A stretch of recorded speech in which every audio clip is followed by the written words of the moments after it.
Those Nihake. Uh, my name is Fay Soldier Wolf, and I was born in 1957. My parents are Mark and Florita Soldier Wolf, and the- my earliest memory of voting was at Arapaho School when I turned 18 in 1978. That's when some of these older Arapahos were voting too, but they had to have an interpreter there for them because they didn't know too much English. But sometimes my dad used to interpret to them what was going on and who they were voting for and what it was for. And there was a lot of I mean, a lot of white people there too, and they would give out these pamphlets who we were voting for. And then some of us in that age, that time, we were asking about the Democrats and Republicans and others.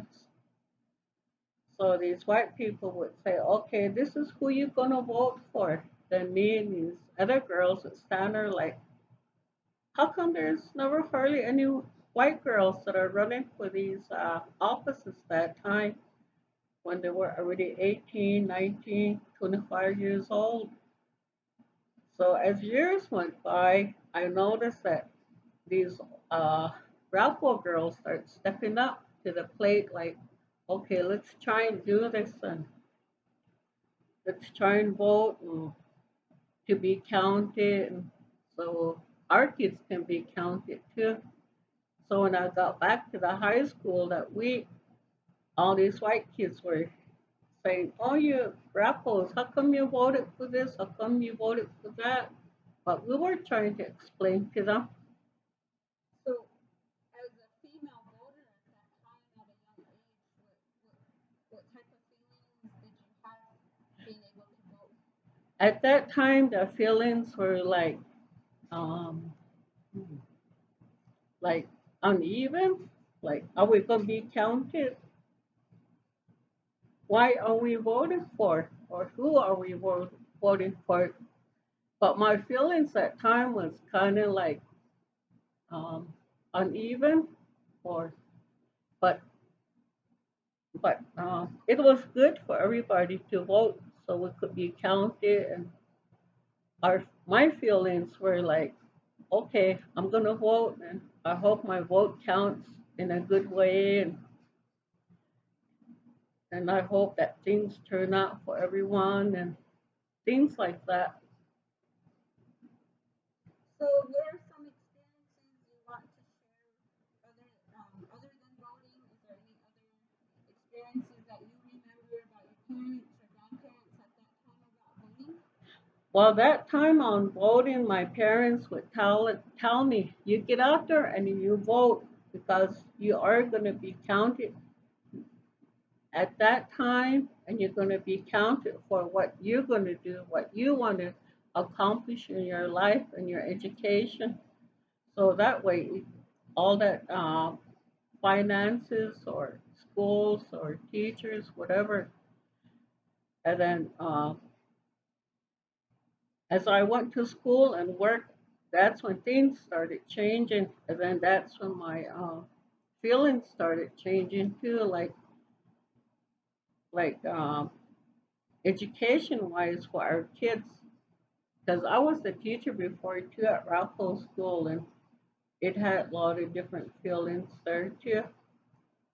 But it was all right for me because I I understood because I used to talk to these old people like, what do you guys know about voting or Democrat and Republican? So we would sit down and talk about it, and they would talk mostly raffle, and there was interpreters there too to help.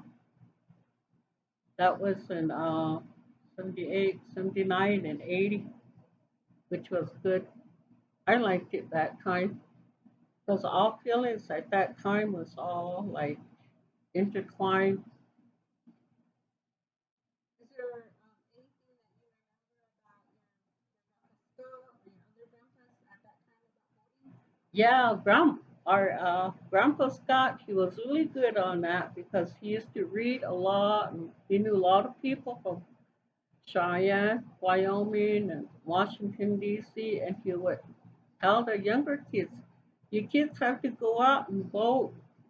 It's going to help you in the long run. It's going to help you for your education, your job, what you want to do to help you prolong your what you want to do to extend your education and workforce.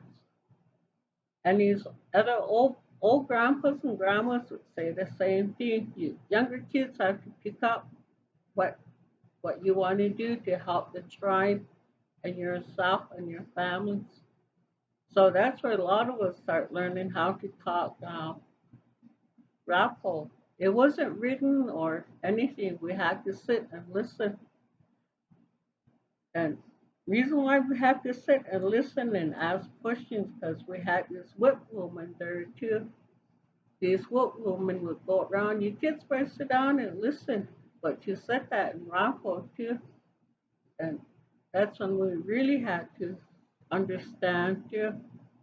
Then our grandmas and grandpas too, they would say the same thing.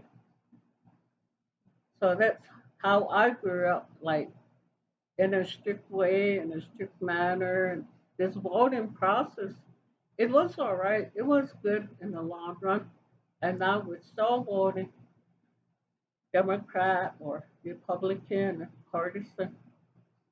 So that's what we learned from too.